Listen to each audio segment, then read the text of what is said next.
നമസ്കാരം. എല്ലാവർക്കും നമ്മുടെ യൂട്യൂബ് ചാനലിലേക്ക് സ്വാഗതം. ഇന്ന് നമ്മളിവിടെ പഠിക്കാൻ പോകുന്നത് 10th സ്റ്റാൻഡേർഡിലെ ഇംഗ്ലീഷ് സബ്ജക്റ്റിലെ adventures in a banyan tree എന്ന് പറയുന്ന പാഠമാണ്. ഈ പാഠം എഴുതിയിരിക്കുന്നത് റസ്കിൻ ബോണ്ടാണ്. അപ്പോൾ റസ്കിൻ ബോണ്ടിന്റെ കുട്ടിക്കാലത്തെ ലൈഫ് എക്സ്പീരിയൻസിനെ കുറിച്ചാണ് ഈ കഥയിൽ ഉടനീളം പറഞ്ഞു പോകുന്നത്. അപ്പോൾ നമുക്ക് കഥയുടെ ഡീറ്റെയിൽസിലേക്ക് കടക്കുന്നതിന് മുമ്പ് ഓഥറിനെ കുറിച്ച് കുറച്ച് കാര്യങ്ങൾ അറിയാം.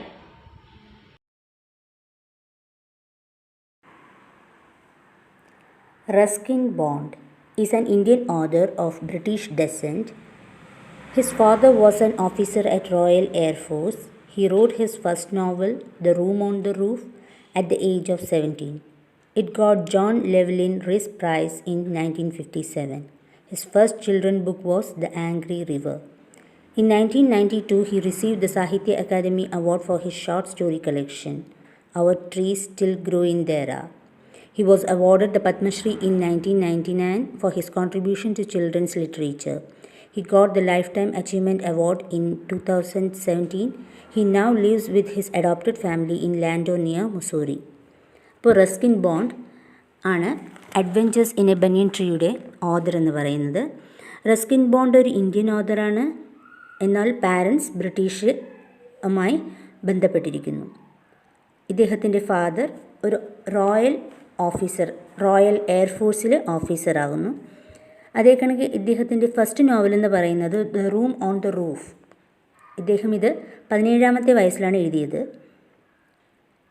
ഈ നോവലിന് തന്നെ ലെവ്ലിൻ റിസ് അവാർഡ് കിട്ടിയിട്ടുണ്ട്. അത് 1957 ഇദ്ദേഹം എഴുതിയ ആദ്യത്തെ ചിൽഡ്രൻസ് ബുക്കാണ് ദ ആംഗ്രി റിവർ എന്ന് പറയുന്നത്.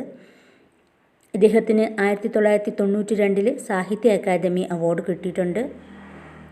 ഷോർട്ട് സ്റ്റോറി കളക്ഷനാണ് കിട്ടിയത്. ആ ഷോർട്ട് സ്റ്റോറി കളക്ഷൻ്റെ പേരാണ് അവർ ട്രീസ് സ്റ്റിൽ ഗ്രോ ഇൻ ദേര. ഇദ്ദേഹത്തിന് 1999 പത്മശ്രീ അവാർഡ് കിട്ടിയിട്ടുണ്ട്. ചിൽഡ്രൻസ് ലിറ്ററേച്ചർ, കുട്ടികളുടെ രചനയ്ക്ക് വേണ്ടി അല്ലെങ്കിൽ കുട്ടികളുമായി ബന്ധപ്പെട്ട സാഹിത്യത്തെക്കുറിച്ച് എഴുതിയതിന് 1999 പത്മശ്രീ അവാർഡ് കിട്ടിയിട്ടുണ്ട്. 2017 ലൈഫ് ടൈം അച്ചീവ്മെൻറ്റ് അവാർഡ് കിട്ടിയിട്ടുണ്ട്. അപ്പോൾ റസ്കിൻ ബോണ്ടാണ് adventures in a banyan tree എന്ന് പറയുന്ന ഈ കഥയുടെ പാഠം തുടങ്ങുന്നതിന് മുമ്പായിട്ട് ഒരു കാര്യം കൂടി പറഞ്ഞോട്ടെ. ഈ chapter adventures in a banyan tree എന്ന് പറയുന്ന പാഠം 2 വീഡിയോസായിട്ടായിരിക്കും അപ്ലോഡ് ചെയ്യുന്നത്. അപ്പോൾ നമുക്ക് പാഠത്തിലേക്ക് കടക്കാം. Though the house and grounds of our home in India were grandfather's domain, the magnificent old banyan tree was mine chiefly because grandfather, at the age of 65, could no longer climb it. Grandmother used to tease him about this and would speak of a certain Countess of Desmond, an English woman who lived to the age of 117 and would have lived longer if she hadn't fallen while climbing an apple tree. The spreading branches of the banyan tree, which curved to the ground and took root again, forming a maze of arches, gave me endless pleasure. The tree was older than the house, older than grandfather, as old as the town of Dera, nestling in a valley at the foot of the Himalayas. അപ്പോൾ ഈ കഥ ഒരു ബനിയൻ ട്രീയുമായിട്ട് relate ചെയ്തിട്ടുള്ളതാണ്. അതായത് ഈ കഥ മൊത്തവും നടക്കുന്നത് ഒരു ബനിയൻ ട്രീയുടെ സമീപത്തും ചുറ്റുവട്ടത്തുമായി നടക്കുന്ന ഒരു കഥയാണ്.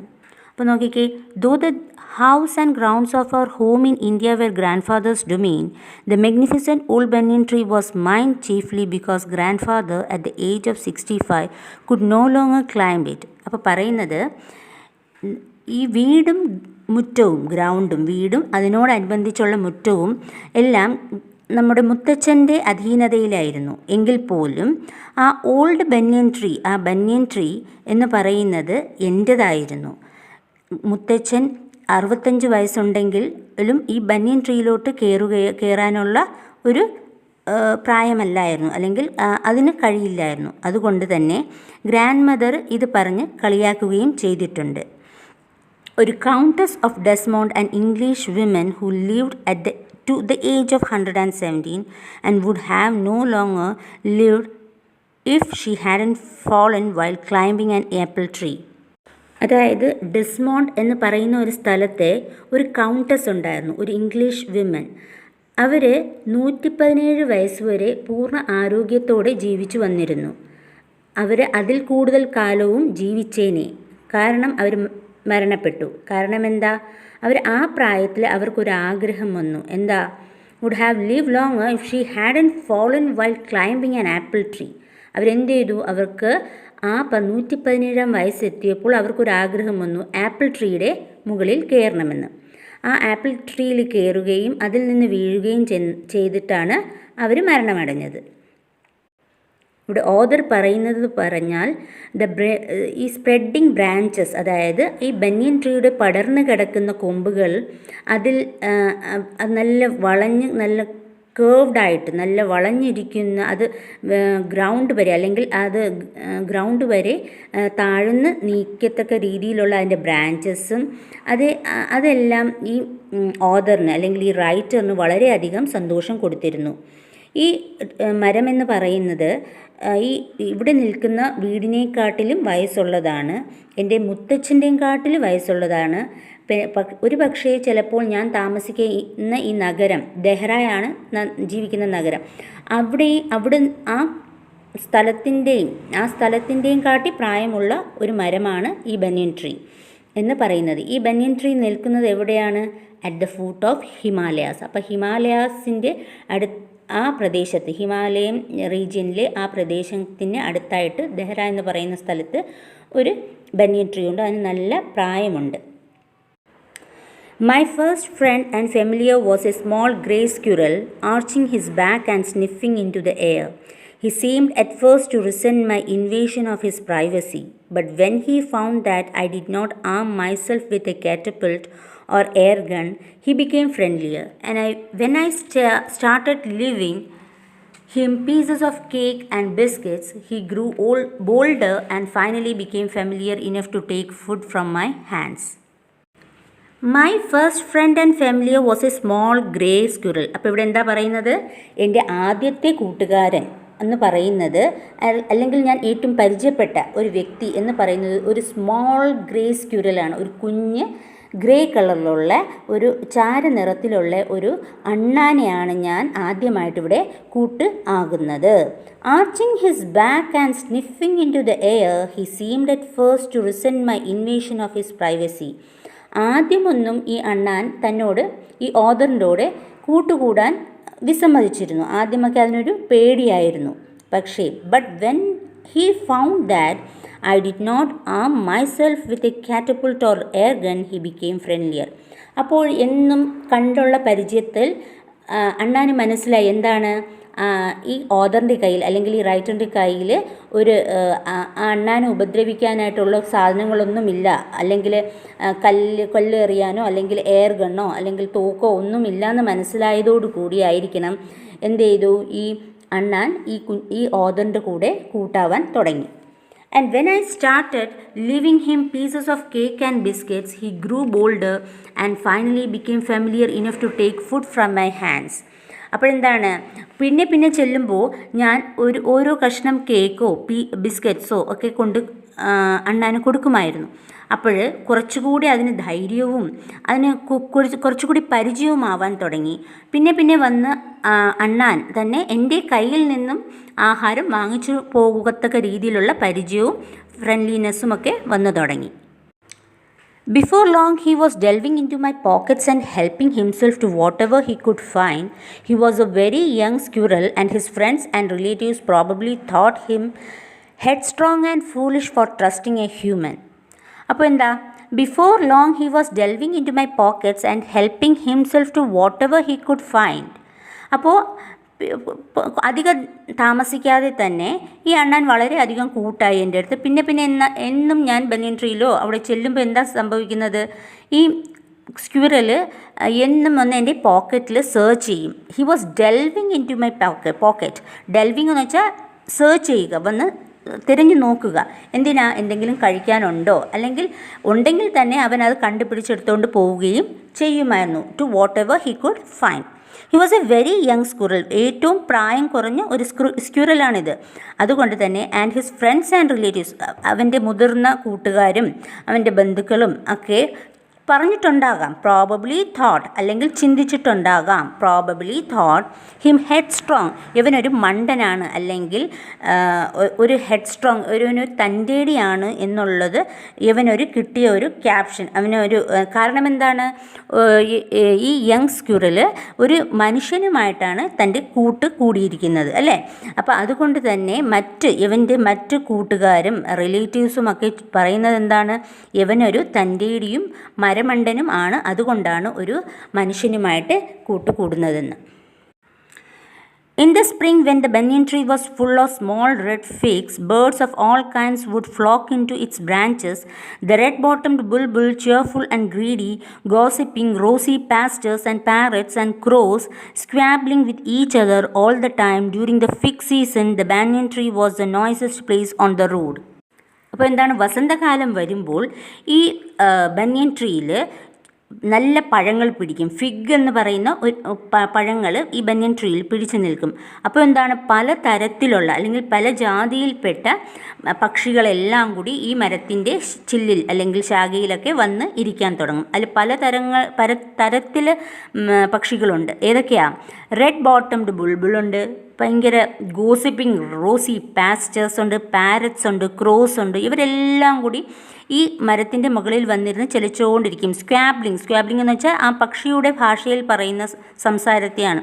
Which each other all the time, എപ്പോഴും ഈ പഴം ഉണ്ടാകുന്ന സമയത്ത് അല്ലെങ്കിൽ ആ സീസണിൽ അതിൻ്റെ മുകളിൽ വന്നിരുന്ന് എപ്പോഴും കൂടുകൂട്ടി അല്ലെങ്കിൽ സംസാരവും ബഹളവും ഒക്കെ ആയിരിക്കും. ഡ്യൂറിങ് ദ ഫിഗ് സീസൺ, ഈ സീസൺ വരുമ്പോൾ the banyan tree was the noisiest place on the road, ആ ചുറ്റുപാടിലേക്ക് ഏറ്റവും ബഹളം കൂടിയ ഒരു സ്ഥലമായി മാറും ഈ banyan tree. Halfway up the tree, I had built a small platform on which I would often spend the afternoons when it wasn't too hot. I could read there, propping myself up against the bole of the tree with cushions taken from the drawing room. Treasure Island, Huckleberry Finn, the Mowgli stories, and the novels of Edgar Rice Burroughs and Louisa May Alcott made up my bag of very mixed reading. അപ്പോൾ എന്താണ്, ഈ banyan tree ഒരു വലിയ ബനിയൻ tree അല്ലേ. അപ്പോൾ അതിൻ്റെ പാതി എത്തുമ്പോൾ തന്നെ ഞാനൊരു കുഞ്ഞ് പ്ലാറ്റ്ഫോം ഉണ്ടാക്കി വെച്ചിട്ടുണ്ട്. എന്തിനു വേണ്ടിയാണ്? എൻ്റെ ആഫ്റ്റർനൂൺസ് സ്പെൻഡ് ചെയ്യാൻ, എൻ്റെ ഉച്ച നേരങ്ങൾ ഞാൻ മിക്കപ്പോഴും അവിടെയാണ്, ഞാനെന്ന് പറയുന്ന ഈ ഓദർ അവിടെയാണ് സ്പെൻഡ് ചെയ്യാറുള്ളത്, ചിലവഴിക്കാറുള്ളത്. എന്ത് ചെയ്യുമായിരുന്നു? I built A small platform, ഞാനൊരു കുഞ്ഞ് പ്ലാറ്റ്ഫോം ഉണ്ടാക്കി ഞാൻ ഉച്ച നേരങ്ങളിൽ അവിടെ പോയിരുന്ന് എൻ്റെ സമയം ചിലവഴിക്കുമായിരുന്നു. അവിടെ ഈ നല്ല ചൂട് ഉള്ള സമയത്ത് എന്താ പറ്റുന്നത്, അവിടെ പോയിരിക്കുമ്പോൾ നല്ല തണുപ്പും ആശ്വാസവും ഒക്കെ കിട്ടുമായിരുന്നു. ഞാൻ അവിടെ പോയിരുന്ന് സാധാരണ വായിക്കാറാണ് പതിവ്. I could read there, propping myself up against the bole of the tree with cushions. ഞാൻ എൻ്റെ എൻ്റെ വീട്ടിലുള്ള ഡ്രോയിങ് റൂമിൽ നിന്നും ഒരു കുഷനും എടുത്തുകൊണ്ട് പോയി അവിടെ കൊണ്ടുവച്ച് ഇരുന്ന് അവിടെ കൊണ്ടുവച്ച് കംഫർട്ടായിട്ട് ഇരുന്ന് പുസ്തകങ്ങളൊക്കെ വായിക്കുമായിരുന്നു. ഞാൻ വായിക്കുന്ന പുസ്തകങ്ങൾ ഏതൊക്കെയായിരുന്നു? Treasure Island, Huckleberry Finn, Mowgli stories, പിന്നെ novels of Edgar Rice Burroughs, Louisa May Alcott, അതുമൊക്കെയായിരുന്നു ഞാൻ വായിക്കുന്ന പുസ്തകങ്ങൾ. And bag of very mixed reading, അതായത് എൻ്റെ ബാഗ്, ഞാനൊരു ബാഗുമായിട്ടാണ് ബനിയൻ ട്രീയുടെ മുകളിലേക്ക് പോകുന്നത്. ആ ബാഗ് നിറച്ചും പല തരത്തിലുള്ള പുസ്തകങ്ങൾ ഉണ്ടായിരിക്കും. When I did not feel like reading, I could look down through the banyan leaves at the world below, at grandmother hanging up or taking down the washing, at the cook quarreling with a fruit vendor, or at grandfather grumbling at the Indian marigold which insisted on springing up all over his very English garden. Usually nothing very exciting happened while I was in the banyan tree, but on one particular afternoon I had enough excitement to last me through the summer. അപ്പോഴെന്താണ്, ഞാൻ മിക്ക ദിവസങ്ങളിലും ഈ ബനിയൻ ട്രീയുടെ മുകളിൽ പോയിരുന്ന് വായിക്കാറുണ്ട്. പക്ഷേ എന്നും എനിക്ക് വായിക്കാനുള്ള ഒരു ഇൻട്രസ്റ്റ് കാണില്ല. അപ്പം ഞാൻ എന്ത് ചെയ്യും, മുകളിൽ ഇരിക്കുമെങ്കിലും ചില ദിവസങ്ങളിലൊന്നും ഞാൻ വായിക്കാറില്ല. അപ്പം ഞാൻ ആ ബനിയൻ ട്രീയുടെ മുകളിൽ ഇരുന്നു കൊണ്ട് താഴേക്ക് നോക്കും.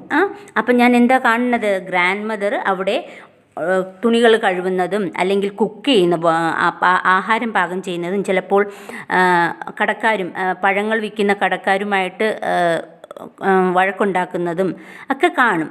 അതേ കണക്ക് ഗ്രാൻഡ് ഫാദർ ഗാർഡനൊക്കെ നോക്കുന്നതും ഗാർഡന് കൂടുതൽ ഇമ്പോർട്ടൻസ് കൊടുത്ത് അതിന് കെയർ കൊടുക്കുന്നതൊക്കെ ഞാൻ പലപ്പോഴും ഈ ബന്യൻ ട്രീയുടെ മുകളിലിരുന്ന് കാണാറുണ്ട്. Usually nothing very exciting happen while I was in A banyan tree. എന്നിരുന്നാലും സാധാരണ ഇതൊക്കെയാണ് പൊതുവെ നടക്കാറുള്ളത്. അതായത് ബന്യൻ ട്രീയുടെ മുകളിൽ നിന്ന് കാണുമ്പോൾ ചിലപ്പോൾ ഗ്രാൻഡ് മദർ ഇതൊക്കെ ചെയ്യുന്നുണ്ടാവും, അല്ലെങ്കിൽ ഗ്രാൻഡ് ഫാദർ ഗാർഡൻ നോക്കുന്നുണ്ടാവും. അങ്ങനെ കുറേ കാര്യങ്ങൾ കാണുന്നതല്ലാതെ സാധാരണഗതിയിൽ വേറെ ഒന്നും കാണാറില്ലായിരുന്നു. പക്ഷേ ഒരു ദിവസം, but on one particular afternoon, പക്ഷേ ഒരു ഉച്ചനേരം ആയപ്പോൾ എനിക്ക് ഒരു നല്ലൊരു എക്സൈറ്റ്മെൻറ്റ്, അല്ലെങ്കിൽ എനിക്കൊരു നല്ലൊരു ഇൻട്രസ്റ്റിംഗ് ആയിട്ടുള്ള, എക്സൈറ്റ്മെൻറ്റ് എന്ന് പറഞ്ഞാൽ നല്ല താല്പര്യമുള്ള അല്ലെങ്കിൽ ഇൻട്രസ്റ്റിംഗ് ആയിട്ടുള്ള ഒരു സംഭവം അവിടെ നടന്നു. അതൊരു സമ്മർ സീസണായിരുന്നു. ആ ഒരു നല്ലൊരു സമ്മറിൽ നല്ലൊരു എക്സൈറ്റ്മെൻറ്റ് ആയിട്ടുള്ള ഒരു കാര്യം നടന്നു. അതെന്താണെന്നാണ് അടുത്ത പാരഗ്രാഫിൽ നമ്മൾ നോക്കാൻ പോകുന്നത്. That was the time I saw a mongoose and a cobra fight to death in the garden while I sat directly above them in the banyan tree. അതായിരുന്നു സമയം. ഞാൻ ഒരു മംഗൂസ് എന്ന് പറയുന്നത് നമ്മുടെ കീരിയാണ്. കീരിയും ഒരു കോബ്ര ഒരു പാമ്പിനെയും എന്ത് ചെയ്തു, അവർ ഫൈറ്റ് ചെയ്യുന്നത് കണ്ടു. അവരുടെ യുദ്ധം ഞാൻ കണ്ടു. അത് അവരുടെ ഒരാളുടെ മരണത്തിലേക്ക് നയിക്കത്തക്ക രീതിയിലുള്ള ഒരു യുദ്ധമായിരുന്നു. അത് ഞാൻ ഈ ബന്യൻ ട്രീയുടെ മുകളിലിരുന്ന് വീക്ഷിക്കുകയായിരുന്നു.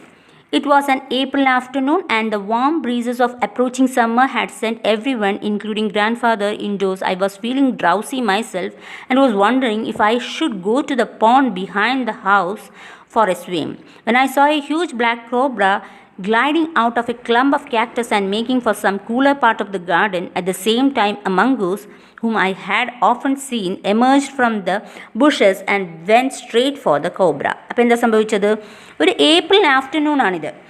ഒരു ഉച്ച നേരമാണ്. നല്ല ചൂട് കാറ്റിങ്ങനെ, സമ്മർ ആയതുകൊണ്ട് തന്നെ നല്ല ചൂട് കാറ്റ് വരുന്നുണ്ടായിരുന്നു. അതേ കണക്ക് എല്ലാവരും അതേ സമയത്ത് വീട്ടിൻ്റെ അകത്ത് നിൽക്കാനാണ് ആഗ്രഹിക്കുന്നത്. ആരും വെളിയിലൊന്നും അങ്ങനെ പൊതുവെ ആരെയും കാണാറില്ല.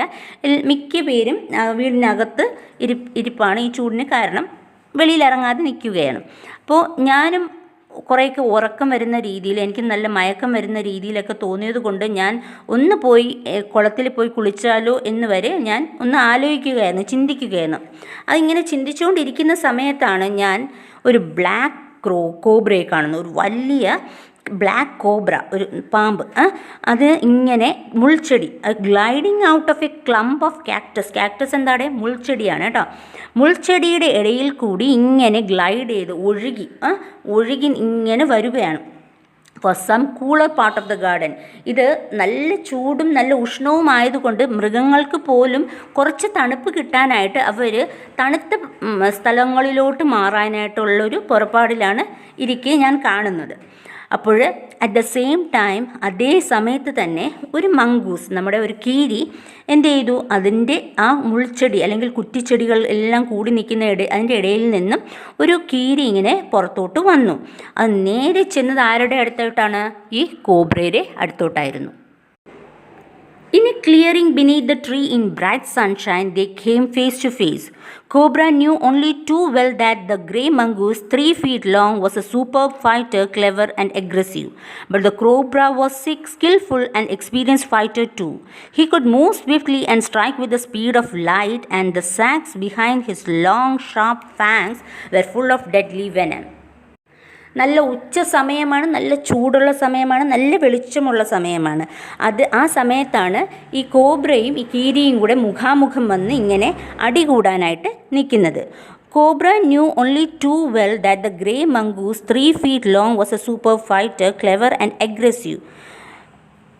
കോബ്രയ്ക്ക് നല്ലതുപോലെ, പാമ്പിന് നല്ലതുപോലെ അറിയാമായിരുന്നു ഈ ഗ്രേ മംഗൂസ്, ഈ ചാര നിറത്തിലുള്ള കീരി എന്ന് പറയുന്നത് 3 അടി നീളമുള്ള ഒരു സാധനമാണ്. അതേ കണക്ക് നല്ലൊരു ഫൈറ്ററാണ്, നല്ലതുപോലെ യുദ്ധം ചെയ്യാൻ അറിയാവുന്ന ഒരു ആനിമലാണ്. അതേ കണക്ക് നല്ല ബുദ്ധിയുള്ളതാണ്, നല്ല ആവേശവും, ഒരു വഴക്കും ഒരു അടിയൊക്കെ നടന്നു കഴിഞ്ഞാൽ നല്ല എനർജിയോട് കൂടി അവസാനം വരെ നിന്ന് പോരാടുന്ന ഒരു പോരാളിയാണെന്നുള്ള കാര്യം നമ്മുടെ കോബ്രയ്ക്ക് അറിയാമായിരുന്നു. പക്ഷേ the cobra was skilful and experienced fighter too. പക്ഷേ അതേ കണക്ക് തന്നെ നമ്മുടെ കോബ്ര സ്നേക്ക് എന്താണ് നല്ല കഴിവുള്ളതും നല്ല അനുഭവജ്ഞാനിയുമായിട്ടുള്ള ഒരു യുദ്ധം ചെയ്യുന്ന ഒരു മൃഗം കൂടിയാണ്. അപ്പോൾ he could move swiftly and strike with the speed of light and the sacs behind his long sharp fangs were full of deadly venom. നല്ല എക്സ്പീരിയൻസ്ഡ് ആയിട്ടുള്ള നല്ല അനുഭവജ്ഞാനിയായിട്ടുള്ള കോബ്രയാണ്.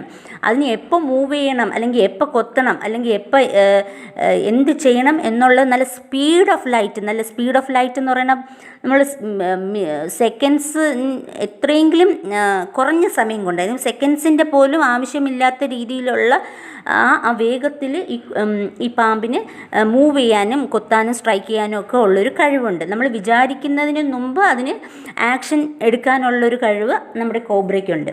അപ്പോൾ അങ്ങനെയുള്ള ഈ കോബ്രയുടെ സാക്ക്, ഒരു വായിൻ്റെ അകത്ത് അല്ലെങ്കിൽ ഒരു സാക്കുണ്ട്. സാക്ക് എന്ന് പറയുന്ന ഒരു ചെറിയൊരു സഞ്ചി പോലെ. അതിൽ ശരിക്കും ഡെഡ്ലി വെനം എന്ന് വെച്ചാൽ എന്താണ്? പോയ്സൺ, ശരിക്കും വിഷം നിറഞ്ഞിരിക്കുന്ന ഒരു ഭാഗമുണ്ട്. ഒരു സാക്ക് മാതിരി ഒരു സ്ഥലമുണ്ട്. ആ സ്ഥലത്ത് എന്തുണ്ട്? ശരിക്കും വിഷം നിറഞ്ഞു നിൽപ്പുണ്ട്.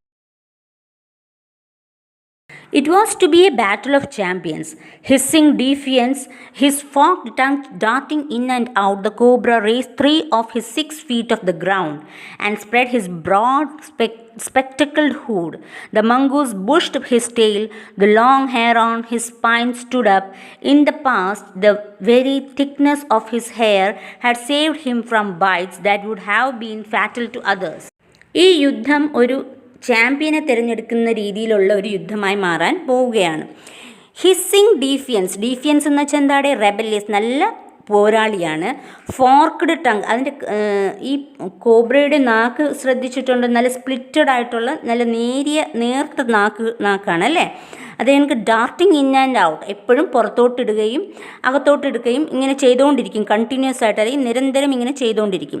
The cobra raised 3 of his 6 feet of the ground. 6 അടി നീളമുള്ള ഒരു പാമ്പാണിത്. അതിൻ്റെ 3 അടിയോളം അത് പൊങ്ങി ഇങ്ങനെ നിൽപ്പുണ്ട്.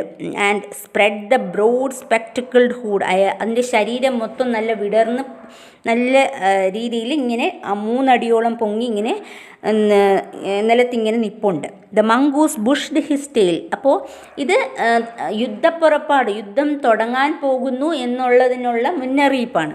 അപ്പോൾ ദ മംഗൂസ് എന്താണ്? അതിൻ്റെ വാലെല്ലാം നല്ല വിടർത്തി നല്ലതുപോലെ റെഡി ആയിട്ട് നിൽക്കുകയാണ്. The long hair on his spine stood up. തൻ്റെ രോമങ്ങൾ, അല്ലെങ്കിൽ കീരിയുടെ പുറത്തുള്ള നല്ല സോഫ്റ്റ് രോമങ്ങളെല്ലാം എന്ത് ചെയ്യുന്നു? ഇങ്ങനെ വലുതായി നല്ലതുപോലെ ഇങ്ങനെ നിവർന്ന് നിൽപ്പുണ്ട്. അതേ കണക്ക് in the past the very thickness of his hair had saved him from bites that would have been fatal to others. അപ്പോൾ ഈ തൻ്റെ ശരീരത്തുള്ള ഈ രോമങ്ങൾ, കീരിയുടെ ശരീരത്തുള്ള ഈ രോമങ്ങളെല്ലാം ഇതിനെ സഹായിക്കും. എന്തിനാ സഹായിക്കുന്നത്? കോബ്രയുടെ കൊത്തിൽ നിന്നും ഇതിനെ സംരക്ഷിക്കുന്നത് ഈ മുടികളാണ്. ഇതിൻ്റെ ശരീരഭാഗത്തുള്ള മുടിയാണ്. Though the combatants were unaware of my presence in the banyan tree, they soon became aware of the arrival of 2 other spectators. One was a myna and the other a jungle crow, not the willy urban crow.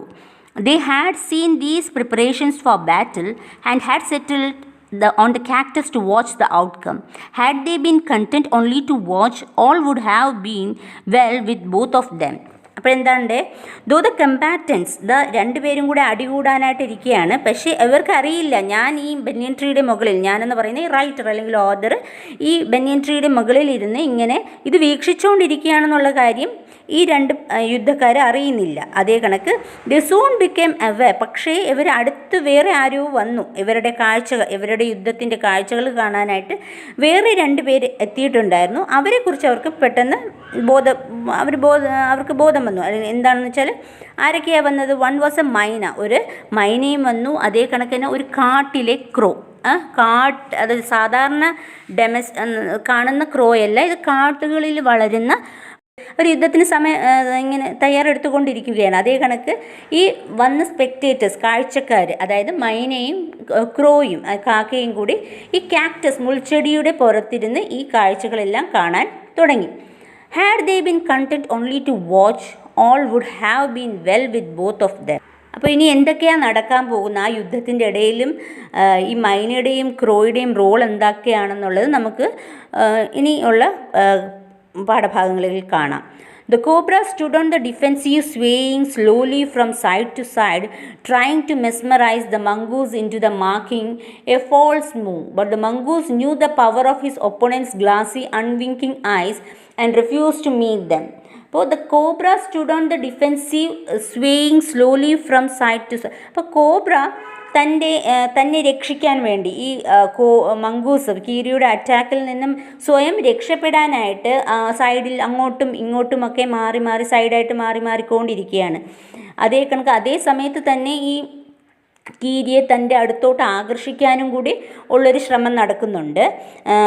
അപ്പോൾ എന്താണ്, പക്ഷേ ഈ കീരി എന്ന് പറയുന്നത് മറ്റ് എതിരാളിയുടെ അല്ലെങ്കിൽ കോബ്രയുടെ ഇവിടെ എതിരാളിയായ കോബ്രയുടെ പവറിനെ കുറിച്ച് നല്ല ബോധമുള്ള ഒരാളാണ്. അതുകൊണ്ട് തന്നെ അവൻ അൺവിങ്കിങ് ഐസ്, ആ ഇമ വെട്ടാത്ത കണ്ണ് കൊണ്ട് ഇതിനെ വാച്ച് ചെയ്യുന്നും ഉണ്ടായിരുന്നു.